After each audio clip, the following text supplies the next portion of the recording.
Hey, Sarah. Well, how are you? Good. Nice to see you in Queensland, and I'm in Auckland, obviously. Going well? Yeah, really good. Thank you. So, Excellent. no, excited to get in to talk about this topic today. So, what are we talking about today, Sarah? Well, we're going to continue our theme on interviews today. So, in the last episode, we were talking about the start of the interviews, and today we actually wanted to jump to the end of the interviews as it's something that people often overlook because it's not just a formality. Absolutely. It's interesting, actually, rather than go through the format of beginning, middle, end, we felt that the end was something that people overlook so much, eh? Because it's a chance to really finish with curiosity Yeah. and where the conversation becomes more natural and often more memorable. Absolutely. And I find that you can really learn a lot about someone from the questions that they choose to ask. So that's why we chose this today. And another quick point we'll talk about is it's really important for an opportunity for candidates to really learn about the person that they may actually end up working for. Yeah, Yeah. definitely. So we're talking about how to finish your interview strongly because strong interviews, as Carol mentioned before, finish with curiosity. Let's get started. Welcome to Seen, Heard, and Hired. Real conversations about work, confidence, and careers. So join us. We're two experienced recruiters, career coaches, and good friends as we unpack what it really takes to be seen, heard, and hired at work. We've got some honest stories, practical insights, and the advice that no one ever gives you. Hello, I'm Sarah. Hi, I'm Carol, and we're your hosts. Between us, we've spent more than 40 years working in recruitment and career coaching. So we're really excited to dig into career conversations about the realities of work, hiring, and career growth, with some banter along the way, we hope. So, to kick off the end of the interview piece, I think people focus so heavily on preparing answers for interviews sometimes that they really forget that that final few minutes will really shape and can still shape the impression that they leave behind at the end of the Yeah. meeting. Yeah, Yeah. definitely. And some of the strongest candidates we meet are Mm. really good at turning the end of the interview into a genuine conversation. So, not just a performance, that bringing in that engagement piece. And that's so true because that's why the interview really matters Mm. because in anything you kind of remember that first impression with someone, sometimes the last impression, and that can really make a difference. So when you think about how you enter the interview, we talked about that good energy, but when you leave, it's showing your genuine Mm. interest in the role or the company. Yeah. Because Mm. in those final few minutes, we're probably talking anywhere from 2 to 5 minutes. They shape the feeling that people leave with. And that's what we want to kind of talk about today and reiterate today because that memorable ending, candidates that shift that energy from that positivity to the real thoughtful questions at the end that they're coming in prepared. Some interviews that I've been in where candidates actually have a little notebook at the end that they bring out where they've got Mm. some pre-prepared interview questions. I think that's a really nice thing to do. You get quite excited to go, oh, they've actually prepared really well here and they've got something to ask. Yeah, yeah, and Yeah. it's actually coming in with a few thoughtful questions like Yeah. what you want to know from the could be from the culture, from the hiring manager, Yeah. from their management style, from what they love about working there, or even what they don't love about working there, maybe some challenges. Well, you'll pick up on that sometimes, eh? Because the way people respond, you ask the question and they might be sort of, oh, thinking about how to be all PC, but you can kind of get under the hood a bit more and kind of check out whether they're actually being genuine or not. So, yeah, Yeah. it's almost like you're interviewing the hiring manager. Yeah, Um, absolutely. And then in that shift in energy, I actually mm, recall someone that I interviewed fairly recently where they didn't actually start particularly strong. They were nervous. Nerves yeah. are absolutely part of an interview. It's totally fine to be nervous. They were nervous. They probably waffled on a little bit too much. The interview was solid, but we still weren't really getting why they wanted the job. But at the end of the interview, they really turned around by having a notebook, having some thoughtful questions planned out, talking about what was important to them and why they were interested. And that just really shone through. And then that just turned that right at the end of an interview from someone that was, it was a good interview. It wasn't nothing that stood out, to someone that we thought, oh, actually, there is something here. We want to bring this candidate back for a second interview. That's so important. I mean, we do see that a lot, and that's a really great anecdote, isn't it? To know, the stuff that we're going through daily, really, or weekly when we meet people.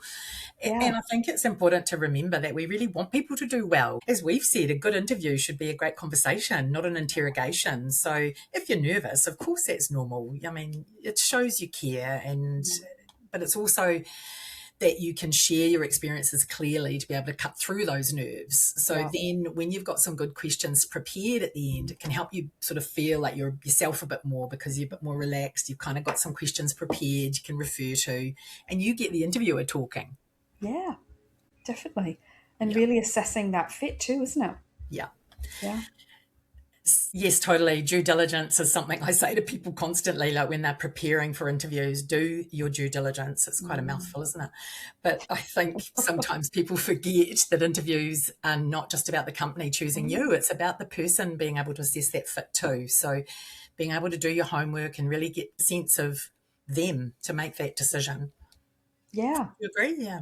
And when you go off script, when you're not doing formal interview questions, here's our set list of questions for you, where the walls come down, you can be a bit less guarded, and you get a clearer sense of the person that you may actually be working for.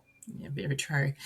It's funny, I use a phrase quite often, like anyone listening to this that has worked with me or knows me, I use it. It's a shopping expedition for you as well. So That's so true. Yeah, think about it like that. It's a chance to go to the interview. It's a bit of a shopping expedition. Suss out if it's right for you. I mean, you go for your first interview. They might really like you, but you might have decided there's some things that have happened in there that kind of set off some alarm bells for you. So, it's not set in stone. It's not a contract. You don't have to follow through. You can give that feedback and not carry on. And as you said, you learn a lot from how someone answers the question. So asking yourself, will this fit in with how you like to work or the environment that you really want to be in?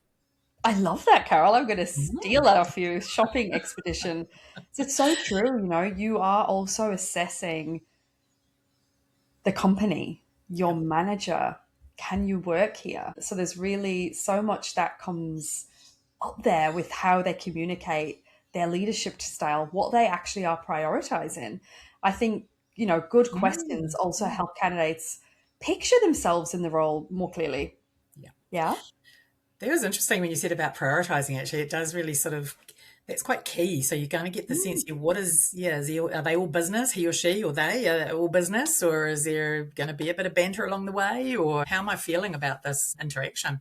And as you mentioned, some of the best interviews are conversations. So at the end, that piece is not so structured. We will talk about more structured interviews eventually, but that piece is not so structured to be able to sort of have a bit more back and forward.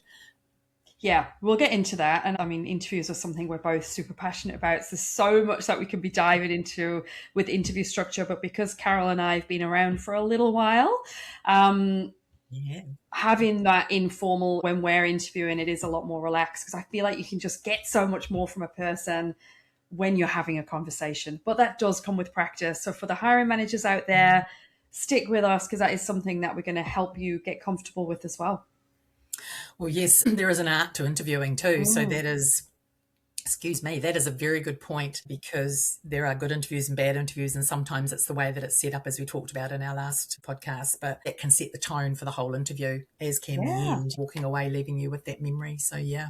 And just everything when you walk in, if you're doing an in-person interview, it's not Zoom, how does it feel? How is the office? Is everyone sitting in silence? Have you noticed as you walk past the room, going into that interview just with eyes wide open? Because sometimes we're so nervous in an interview, and we're so kind of closed off to what else might be around that could be big clues there as to the actual culture of the place.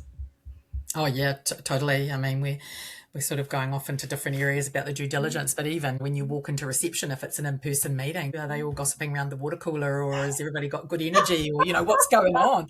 So it's really, you're in there sort of sussing everything out for yourself. Yeah. So a bit of Monday morning water cooler gossip. Excellent. Love it. So, what would you say, Carol, are the biggest mistakes that people make at the end of an interview? I think the biggest one is really mentally checking out too early. So thinking that it's not important. Yeah. Yeah. They think once the interview's finished, if they get to ask questions, but I think that's important. Like they might say they've got some questions, but then they sort of check out and they're not really paying attention. Yeah, definitely. And actually, another one is sometimes interviews can go back to back and they can be running over. So if you don't get an opportunity to ask interviews, remember that you can always say, "Oh, I actually just have a few questions. I know we're out of time." You know, if they're like rushing you out the door, Yeah.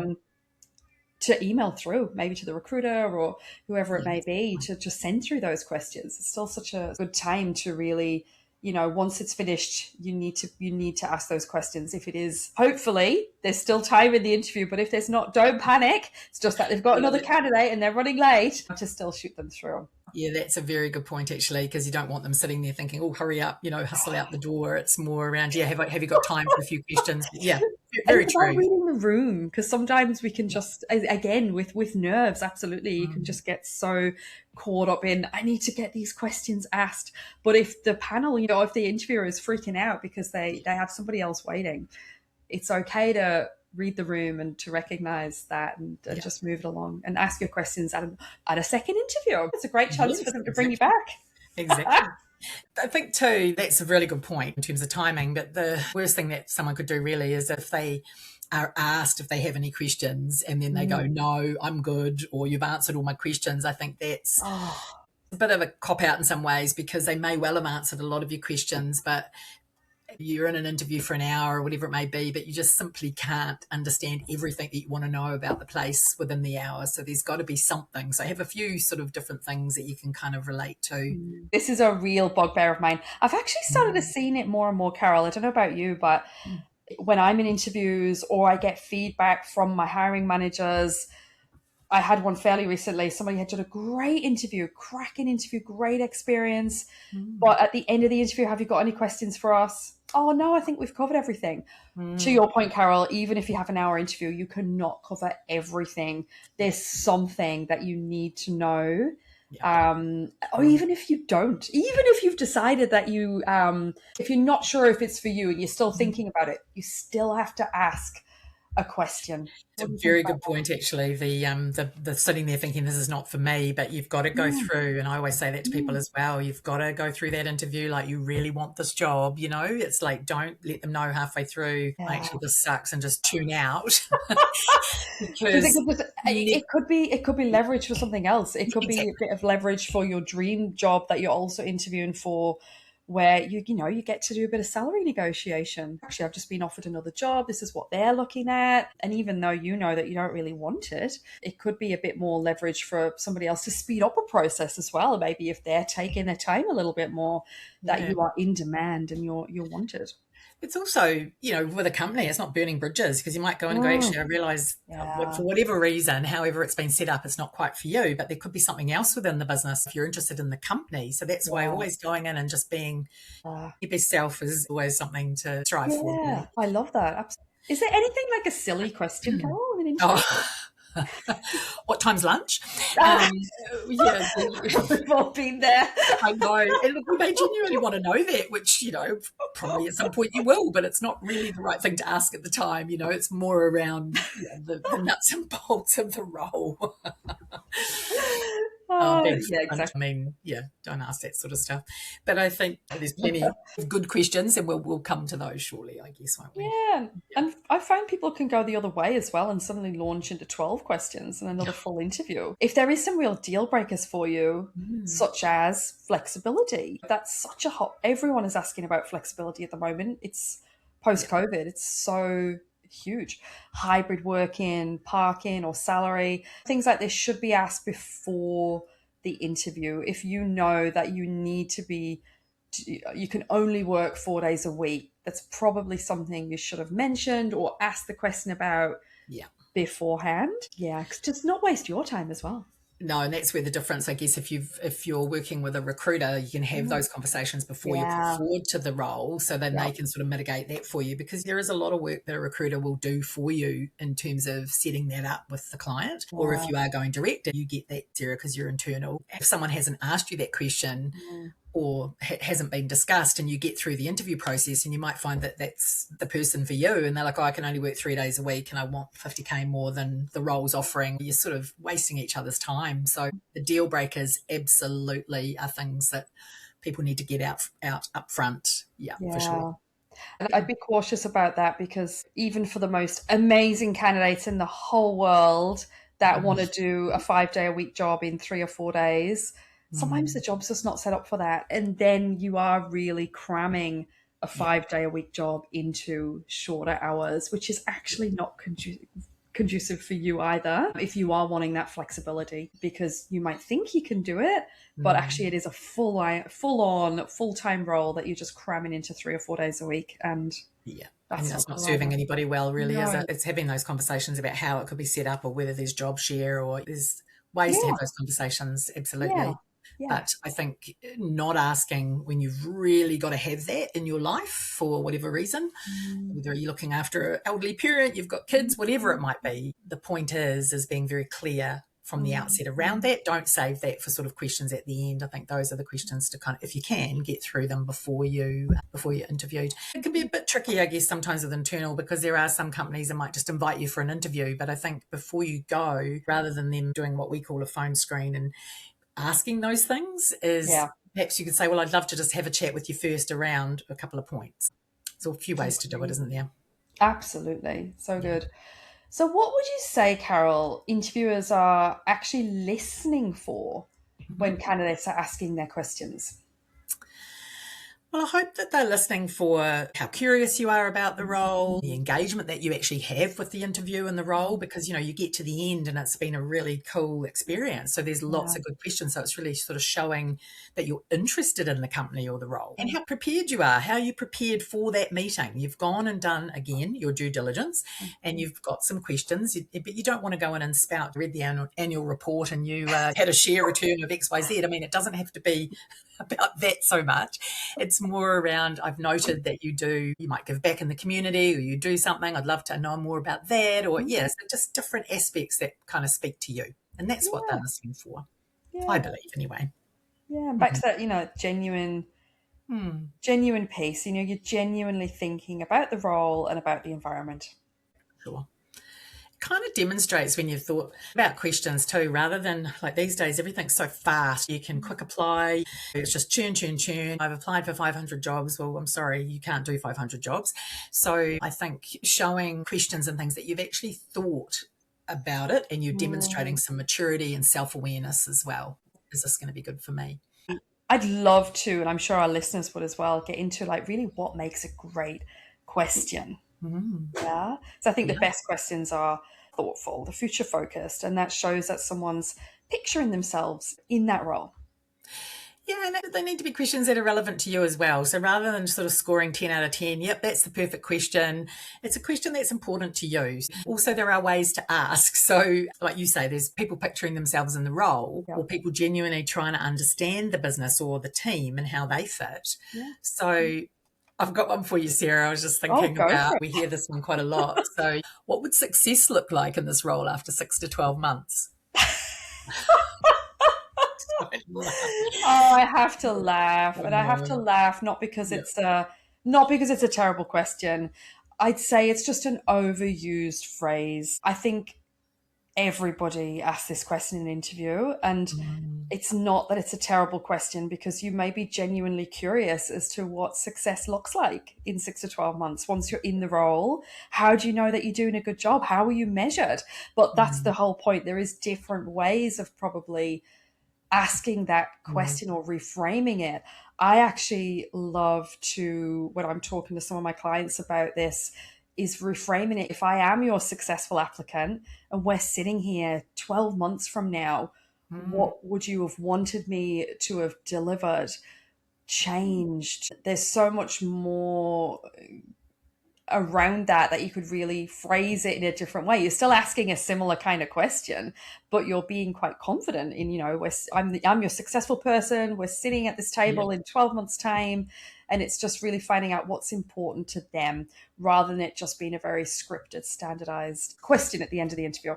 Or that you've just taken it off ChatGPT or the internet or the first thing that's popped up, those standard sort of scripted questions, but humanizing it and making it a bit more about the part that you're looking for.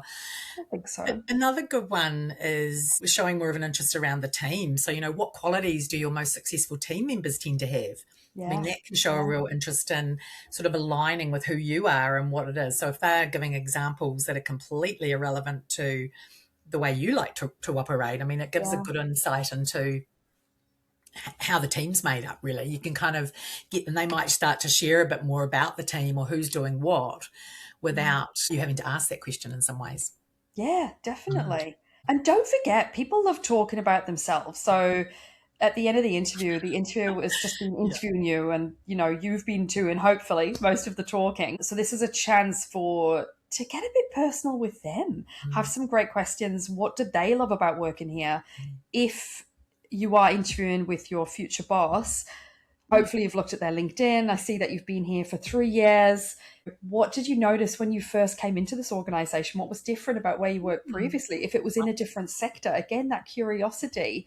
If you're planning to make a move from a completely different sector, what was the challenges for them? And how did they overcome that? They're still there after 3 years. So what do they love about working there? People love to talk about themselves. It's a great question. Yeah, absolutely. And people will get quite animated. That just made me laugh when you said about hopefully you're doing most of the talking, because it reminds me of my very early days. It was actually interviewing for a recruitment role, funnily enough. And the guy, bless him, he did most of the talking. And then I'm sitting there at the end and he goes, I think you're going to be great. And it was like, I'm just sitting there nodding.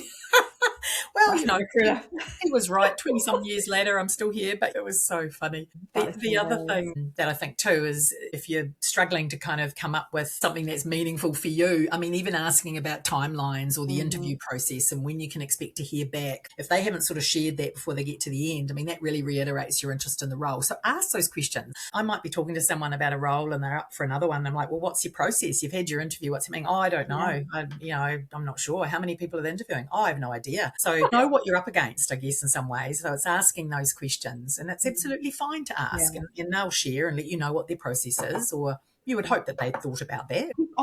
People don't. They just kind of want to see what the first stage interviews are like and then maybe make a decision. But it probably is the wrong way to think about it. And we'll get into that in future episodes for all your hiring managers out there. But and that's actually a great point, Carol, because if you're bringing up about what your timeline is, it's a way of the interviewer saying, oh, yeah, we do have another stage. And it really should be on the interviewer to say to you, oh, actually, are you interviewing anywhere else? And really ask you that question then.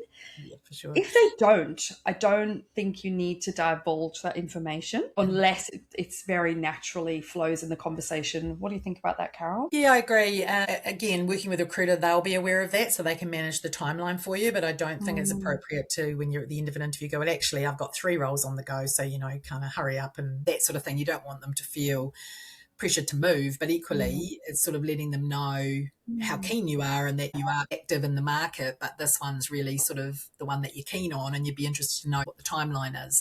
And then you can kind of engage with them again after if you've sort of got something else coming, let them know, but without putting it to them that make a decision on the spot. I agree. It's about that balance, how you balance it, definitely.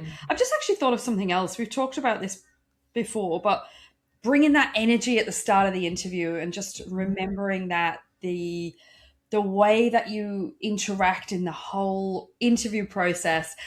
A hiring manager was talking to me not so long ago about the fact that they were just having such a busy day. They'd had back-to-back meetings all day.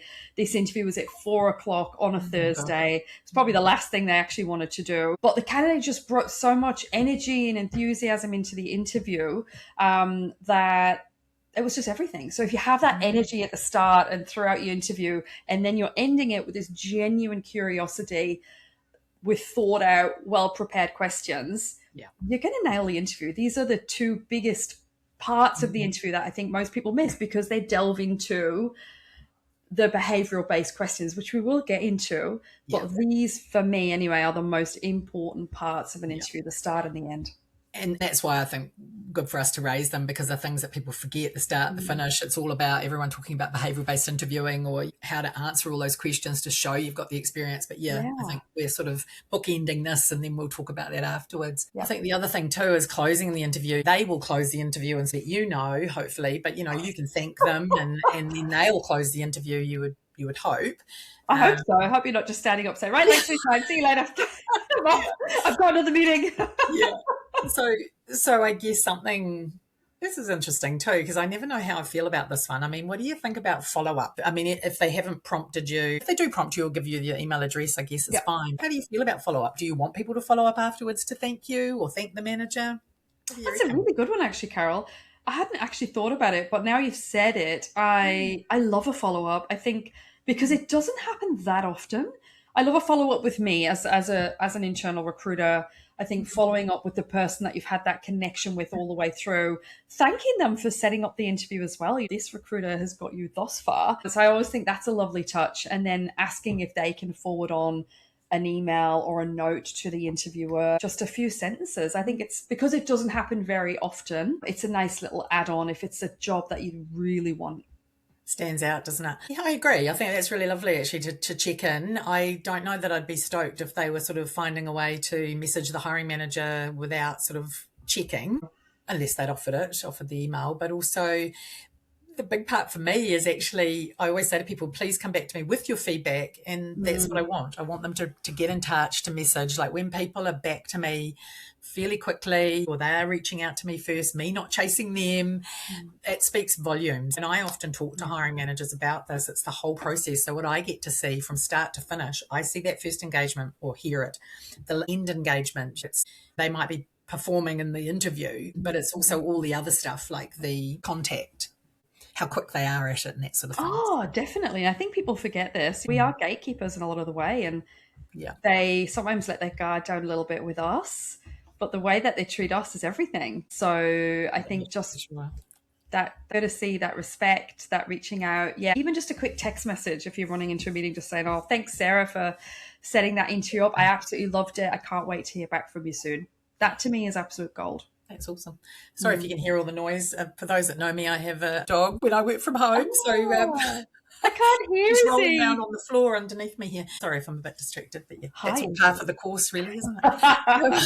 We are human. Yeah. Just a reminder too, some of those questions that we offered earlier, we will put a link. We'll either put a link to an article that we've done or share it in the show notes for you. So we'll download something for you to have something to refer to after you've listened. If you listen. So let's do our myth or truth. We do this. Let's do it. It's a little session we're going to do each time. I've got one for you actually, Carol. I'll kick it off. Okay. What do you think about people should always ask questions at the end of an interview? True that you're listening. Yeah, absolutely. As we said, it strengthens the first impression. What about this one? You can learn a lot about a potential manager through the way they answer your questions. Truth, definitely. You can really start seeing communication style and leadership style more naturally. Yeah. Good question. Any more? I do have another one. Asking more questions makes you look more interested.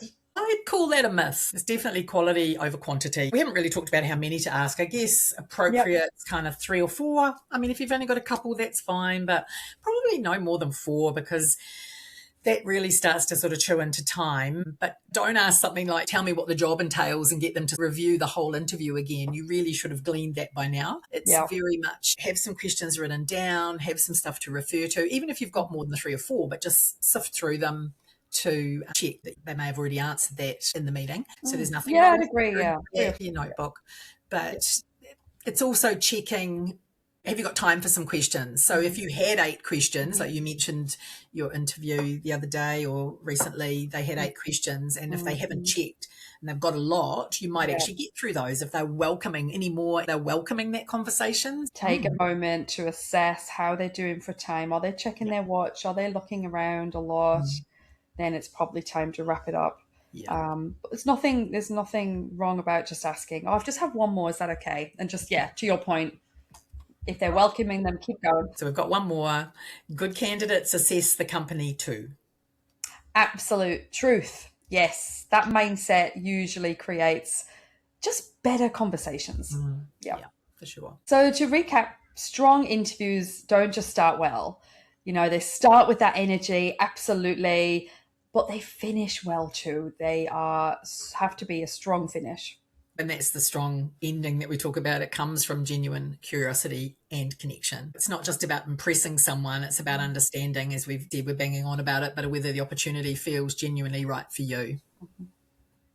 So hopefully this episode resonated. We'd love you to hit that subscribe button, share it with someone preparing for interviews right now. Maybe it's you. Yeah, and reach out if there's anything that you want us to talk about, any interview topics you'd like us to unpack next. Please let us know. We'd love to hear from you because this is new for us and early days for us too. So we're very happy to share, but obviously want to understand if there's things that people have more burning questions than we're thinking about at the moment. So for the next episode, we've talked about the beginning and the end of interviews. We thought we'd jump into the middle bit, which is those behavioural interviews or behavioural-based interviews that a lot of people, or the different types of interviews, because you've got behavioural-based, you've got some people just have a random conversation and talk through the CV and then that's that. Whereas we want to be able to help you, particularly if you're going into those behavioural-based interviews, to be able to answer really succinctly without sounding like you're on rotation and you've rehearsed it to the nth degree. Yes, so let's round out this interviews process by diving into all of them next time. So thank you so much for tuning in, and we will see you soon. Yeah, I loved it. Great to see you. And remember, life is short, so surround yourself with the right people to be seen, heard, and hired.